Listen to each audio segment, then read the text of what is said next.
میں ایک جگہ بیٹھا تھا، سامنے ٹی وی چل رہا تھا، آواز نہیں تھی۔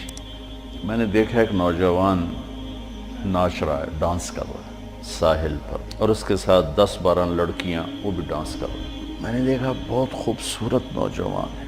مجھے خیال آیا یہ جو اتنی بڑی گمراہی میں ہے اس کو ہدایت کیسے ملی،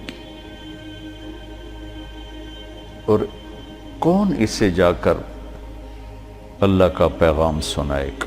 یہ وہیں بیٹھے بیٹھے ایک اس کی خوبصورتی اور جوانی پہ رحم آیا، ایک اس کے پلٹا کھانے کو میں نے بہت مشکل سمجھا۔ خیال آ کے گزر گیا، میں وہاں سے اٹھ گیا۔ کچھ دن اس کا نقش میرے دل دماغ پر رہا، پھر محو ہو گیا، مٹ گیا۔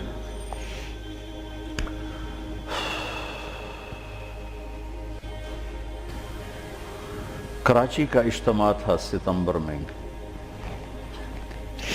تو انہوں نے میرے لیے ایک چھوٹا سا خیمہ بنایا ہوا تھا کراچی والوں نے، تو میں وہ خیمے میں بیٹھا ہوا تھا، تو ایک نوجوان میرے پاس آیا کہ جی پاکستان کا ایک مشہور گلوکار ہے، اس کا نام ہے جنید جمشید، میں آپ سے ملانا چاہتا ہوں۔ میں نے کہا کدھر ہے؟ کہ میرے ساتھ ہے۔ میں نے کہا تم کیسے جانتے ہو؟ کہ میرا کلاس فیلو تھا۔ میں نے کہا لے آؤ۔ تو وہ اس کو جب لے کر آیا تو اس نے چہرہ چھپایا ہوا تھا، مجمع کی وجہ سے شاید چہرہ پورا سے چھپایا ہوا۔ میرے سامنے آ کے بیٹھا اور یوں کھولا تو وہ وہی نوجوان جس کو میں نے اسکرین پر ناچتے دیکھا تھا۔ میں نے کہا آپ کا نام؟ کہا جی جنید جمشید۔ میں نے کہا کیا کرتے ہو؟ کہا میرا موسیقی سے تعلق ہے۔ میں نے کہا گاتے ہو یا بجاتے ہو؟ کہا جی میں گاتا ہوں۔ کہ یہ جو دل دل پاکستان ہے یہ میں نے گایا ہے۔ اچھا اچھا اچھا، وہ تو بہت مشہور ملی نغمہ ہے۔ کہاں جی وہ میں نے گایا ہے۔ اچھا، اس کے بعد میری اس سے کیا بات ہوئی، اب 20 برس ہونے کو ہیں، یاد نہیں۔ تاثر یاد ہے کہ اس نے آگے کیا جواب دیا۔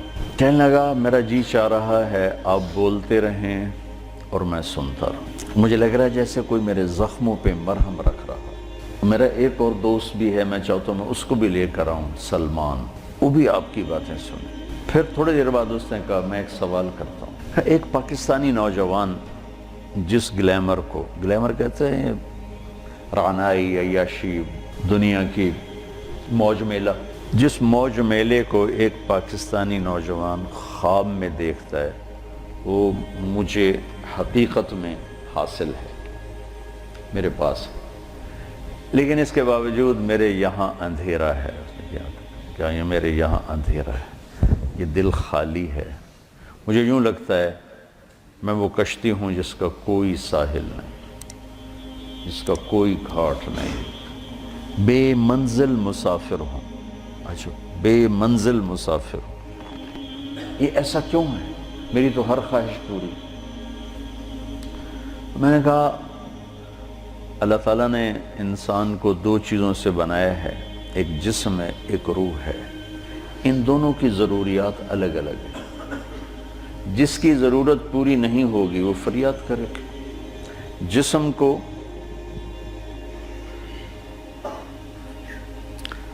روٹی چاہیے، پانی چاہیے، ضروریات زندگی چاہیے۔ ان میں سے جو چیز بھی اس کو نہیں ملے گی وہ فریاد کرے گا۔ روح نہ عورت کو جانتی ہے، نہ روٹی کو جانتی ہے، نہ پانی کو جانتی ہے، نہ موسیقی کو جانتی ہے۔ روح ایک اللہ کا امر ہے جو صرف اللہ کو جانتا ہے۔ اسے اللہ چاہیے، اسے اللہ کا رسول چاہیے۔ تو جسم کو روٹی نہ ملے تو وہ پریشان ہوتا ہے، روح کو جب اللہ اس کا رسول کا تعلق نہیں ملتا تو وہ پریشان ہوتی ہے، پھر وہ پریشانی ویرانی بن کر جسم پہ طاری ہوتی ہے۔ پھر ہم اس کو دور کرنے کے لیے اس سے اور بڑی عیاشی میں جاتے ہیں کہ شاید ابھی کچھ کمی ہے، وہاں اس کی بھوک اور بڑھتی ہے، وہ اور فریاد کرتی ہے، پھر ہم اس سے بڑی عیاشی میں جاتے ہیں، پھر اس کی بھوک اور بڑھتی ہے، وہ اور فریاد کرتی ہے۔ اس قسم کا مضمون تھا، اس وقت ذرا تفصیل سے تھا، خلاصہ یہ۔ اور میں نے کہا اس کی مثال ایسے ہے کہ درد ہو اس گھٹنے میں اور دوا لگے اس گھٹنے میں، تو دوا بھی جا رہا ہے اور درد بھی نہیں جا رہا. دوا لگ رہا ہے، درد نہیں جا رہا. کیوں؟ جہاں درد ہے وہاں دوا نہیں، جہاں دوا لگ رہا ہے وہاں درد کوئی نہیں، تو آرام کیسے آئے گا؟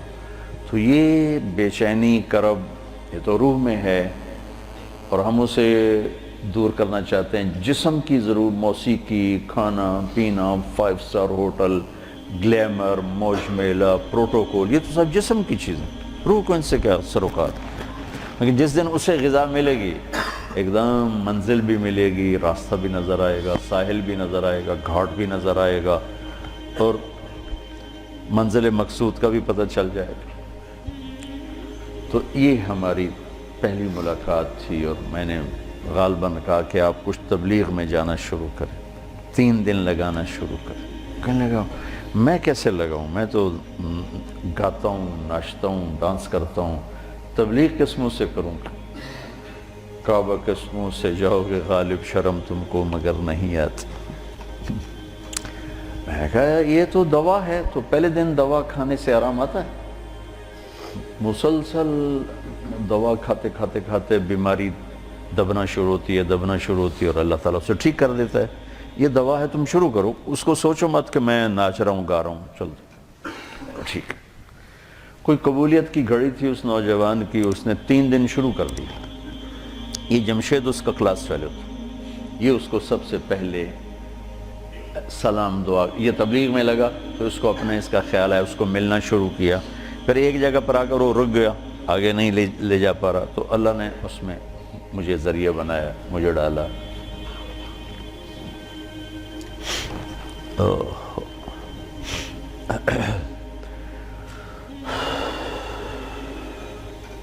نومبر 1997 میں 4 مہینے کے لیے میری تشکیل ہوگی امریکہ.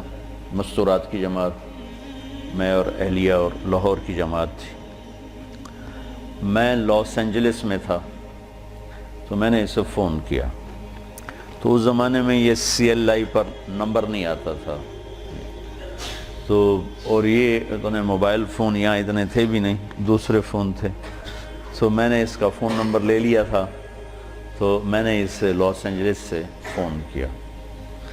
کہنے لگا آپ کہاں سے بول رہے ہیں؟ میں نے کہا میں امریکہ میں ہوں، لاس اینجلس میں. کہنے لگا نہیں، میں کہا وہیں سے ہوں. کہا قسم اٹھائیں، قسم اٹھائیں. میں نے کہا چھوٹی سی بات پہ کیسے قسم اٹھاؤں؟ کہا نہیں یہ بہت بڑی بات ہے. میں نے کہا کیوں؟ میں ساری دنیا پھرتا ہوں، کبھی اپنی بیوی کو فون نہیں کیا، اب مجھے فون کیسے کر رہے ہیں؟ میں نے کہا یار تم سے محبت ہو گئی تھی اس لیے فون کر رہا ہوں. بس اس ایک فون نے نا اس کے دل میں میری محبت ڈالی. میں جب یہ حج پہ جاتا ہوں میرا 60-70 ہزار روپیہ صرف فون کا بل ہوتا ہے. 3,000 تقریباً ریال میرا ہر سفر میں 15-20 دن میں میرا فون کا ہوتا ہے کہ میں ایسے فون کرتا رہتا ہوں. وہاں کا فون وہ ہزاروں بیانوں سے بڑھ کر ہوتا ہے. بیان تو ایک چھوٹی سی چیز ہے. مولانا صاحب رحمۃ اللہ علیہ فرمایا کرتے تھے کہ تبلیغ میں بیان کا اتنا ہی حصہ ہے جتنا جسم میں زبان کا.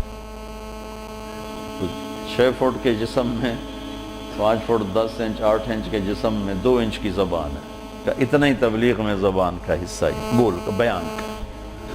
باقی لوگوں کو دل لینے کے لیے پتہ نہیں کیا کیا جتن ہے. تو اس پر اتنا اثر ہوا اس بات کا کہ انہوں نے مجھے امریکہ سے فون کیا.